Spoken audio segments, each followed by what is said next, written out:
सुलभ हैं। साधु परमेष्टि कैसे होते हैं? विषयाशावशातीतो निरारंभो परिग्रहा ज्ञान ध्यान तपोरक्तस् तपस्वी शातशस्यति। जो हमेशा विषयों की आशा से दूर रहते हैं, विषयों की आशा नहीं रखते हैं, आरंभ यानी जो हिंसा के कार्य हैं ऐसे आरंभ से और परिग्रह धन धान आदि से ऊपर उठे हुए हैं, उनसे रहित हैं। जो ज्ञान ध्यान और तप रूपी रत्नों से सुशोभित हैं, या ज्ञान ध्यान तप रूपी रत्न जिनके पास हैं, सम्यक दर्शन सम्यक ज्ञान सम्यक चारित्र की आराधना करते रहते हैं। आत्मनः साधयति इति साधु। जो तंत्र मंत्र से दूर करके वृत्ति सिद्धि के चक्कर में नहीं पड़ते हुए मात्र आत्मा की साधना में लीन रहते हैं, वह साधु परमेष्टि कहलाते हैं। जिनके पास तिलतुष मात्र ही परिग्रह नहीं होता, संसार की किसी वस्तु से अटैचमेंट नहीं होता, मठाधीश नहीं बनते। धन्य वो साधु परमेष्टि जो नग्न दिगंबर रहते हुए 28 मूल गुणों का निर्दोष पालन करते हैं। 28 मूल गुण में 5 महाव्रत, 5 समिति, 5 इंद्रिय विजय, 6 आवश्यक और 7 शेष गुणों का पालन करते हैं। 5 महाव्रत तो उनके पास है ही, अहिंसा, सत्य, आचौर्य, ब्रह्मचर्य और परिग्रह त्याग, ऐसा महाव्रत उनके पास रहता है। मन वचन काय कृत अनुमोदना से उनका 5 पापों का त्याग है। जो समितियों का पालन करती हैं, सम्यक रूप से जो गति या प्रवृत्ति होती है उसी समिति कहा जाता है। चलने फिरने में, बोलने में, आहार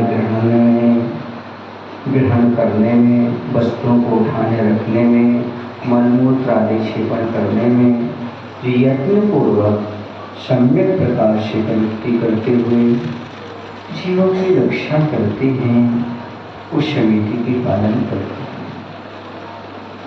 समितियाँ 5 होती हैं: क्रिया, भाषा, ईर्ष्या, आदान निक्षेपण और सर्व।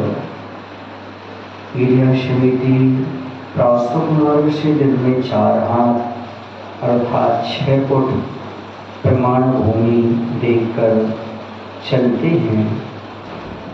भूमि देखकर चलने का अर्थ है भूमि पर जो चलने वाले जीव हैं उनको बचा करके चलना, जीवों की रक्षा का, दया का भाव हमेशा बनाए रखना। धन्य है वो मुनिवर जो हमेशा दया का भाव लेकर के चलते हैं। किसी भी मार्ग पर चल रहे हों पर अपना मोक्ष मार्ग ख्याल में रहता है, ध्यान में रखते हैं, ऐसे साधु परमेष्टि होते हैं। भाषा समिति का पालन करते हैं। चुगली, निंदा, आत्मशंसा आदि का परित्याग कर देते हैं। हितमित प्रिय वचन बोलते हैं। जैसे कि आप लोग हर चीज नाप तोल करके बेचते खरीदते हैं, ज़्यादा कम नहीं, वैसे उनके शब्द ही बाहर निकलते हैं, नाप तोल करके ही बोला करते हैं। कम बोलते हैं, धीमे बोलते हैं, प्रिय बोलते हैं, सबका कल्याण हो ऐसे उनकी चंद्र जैसे अमृत झल रहा हो, ऐसी उनकी शीतल शीतल वाणी प्राप्त हुआ करती है। ऐसा समिति का पालन करते हैं साधु परमेष्ठी। 40 दोष 32 संचार टाल करके कोई सदाचारी उच्च कुलीन सावक होता है, उसके यहाँ विधि पूर्वक निर्दोष आहार ग्रहण करते हैं। यदि ऐसा नहीं मिलता है तो उपवास कर लेते हैं। ऐसे वह ऐसा समिति का पालन करने वाले होते हैं। आदम निक्षेपण समिति, उनके पास ज़्यादा तो कुछ रहता नहीं, शास्त्र कमंडलों और पिच्छी रहती है। इन्हीं उपकरणों को देख कर शोध कर रखना उठाना, ऐसी प्रवृत्ति आदम निक्षेपण समिति का वो पालन करते हैं। उस सर्ग समिति जीव रहित स्थान में मलमूत्र आदि का त्याग करते हैं। ऐसे वह 5 समितियों का पालन करने वाले साधु परमेष्ठी होते हैं। धन्य है, हर एक चर्या में हर एक क्रिया में दया झलक रही है। हर एक क्रिया में मात्र स्वार्थ के साथ साथ परमार्थ भी है। संसारी प्राणी जो क्रियाएं करता है अपने लिए करता है, ये स्वार्थ है, लेकिन अपने लिए करते हुए भी दूसरे जीवों का ख्याल रखना, किसी को कष्ट ना पहुँचे, ये चर्या बहुत महत्वपूर्ण है। साधु स्वयं दुख सहता है पर कभी किसी को दुख ना हो, ऐसी भावना हमेशा मन में संयोग रहता है। पंचेंद्रिय निरोध भी उनके मूल में आता है। 5 इंद्रियां हैं। स्पर्शन, तो स्पर्शन इंद्रिय निरोध होता है। शीत है, उष्ण है, कोमल है, कठोर है, हल्का है, भारी, स्निग्ध, रुक्ष है, इस स्पर्श के विषय हैं।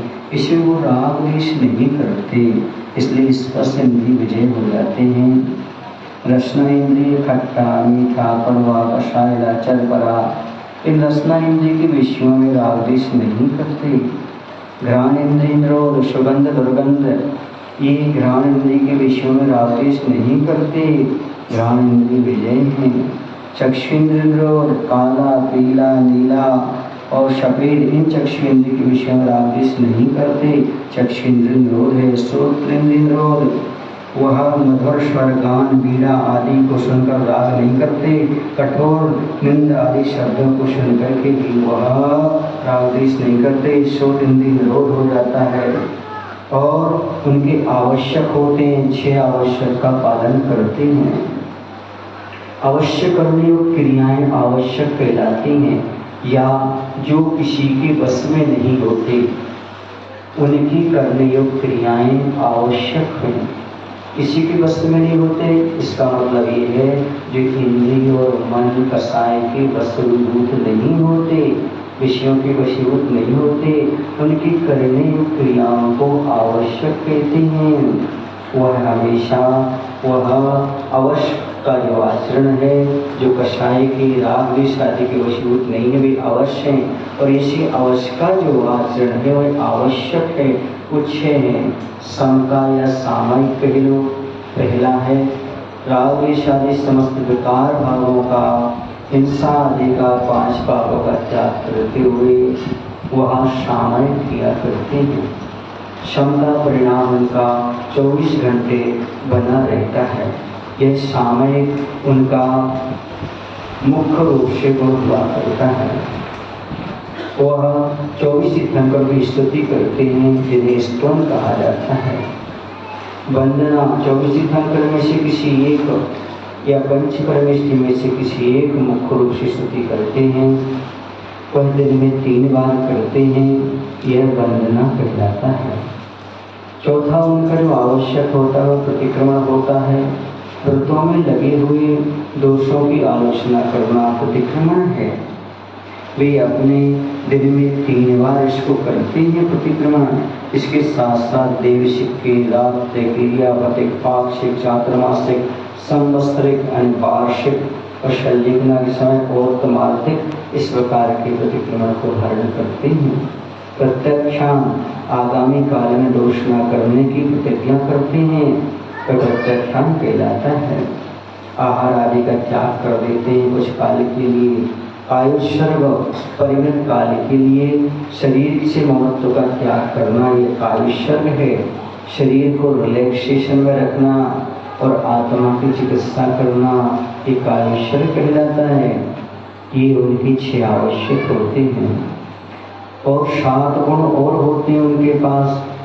स्नान व्रत, जीवन भर स्नान का त्याग, भूमि शयन, अचेल कत्व यानी वस्त्र को जीवन भर का त्याग, केशवंश 2 माह में, 3 माह में, 4 माह के भीतर केशवंश कर ले ही लेते हैं।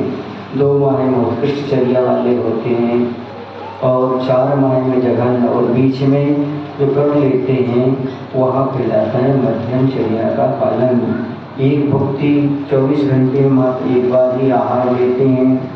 अनंत धावन, कभी वह मंजन आदि नहीं करते, दातुन आदि का उपयोग नहीं करते। स्थिति भोजन, दीवार आदि का सहारा लिए बिना खड़े होकर के आहार करते हैं और वह इस प्रकार से 7 शेष गुणों का पालन करते हैं। मुनिराज के जो होते हैं वह 34 उत्तर गुण भी होते हैं, 12 तप और 22 परिचय को सहन करते हैं। इस प्रकार से ये साधु परवेष्टि हुआ करते हैं। साधु परवेष्टि का हम ध्यान करें। जिन जिन साधु को आपने देखा हो उन साधुओं को दृष्टि का विषय बनाइएगा। वैसे साधु परवेष्टि का ध्यान काले रंग में और मुख में किया जाता है। तो चलिएगा हम काले रंग से, काले वर्ण से नमो लोईशम अंकित करते हैं मुख पर। नमो लोई सौशाहुरम, नमो लोई सौशाहुरम,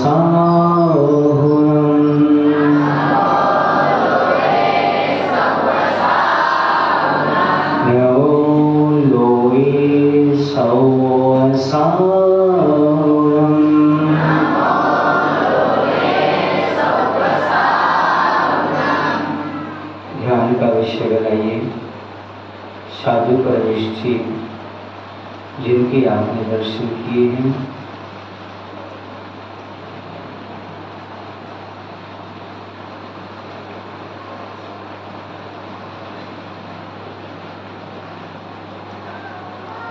नमो लोई सौसाहुरम,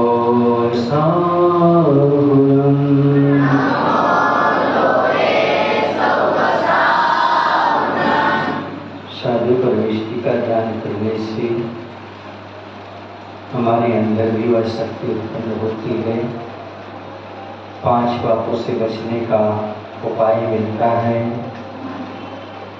साधु परवेष्टि का ध्यान करने से आत्मा में ऊर्जा का विकास होता है, शरीर निरोगी होता है, मन पवित्र होता है। महसूस कीजिएगा, मैं ऊर्जावान हो रहा हूँ, मैं ऊर्जा से भर गया हूँ, मैं स्वस्थ हो रहा हूँ, मैं स्वस्थ हो रहा हूँ, मैं सब विकल्पों से दूर हट गया हूँ। नमो लोई सौसाहुरम,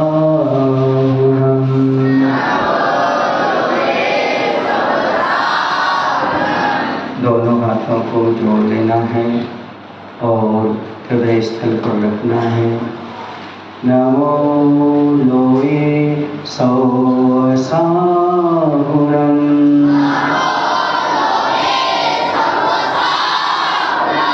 बड़े मंद स्वर में नमो लोई सौसाहुरम।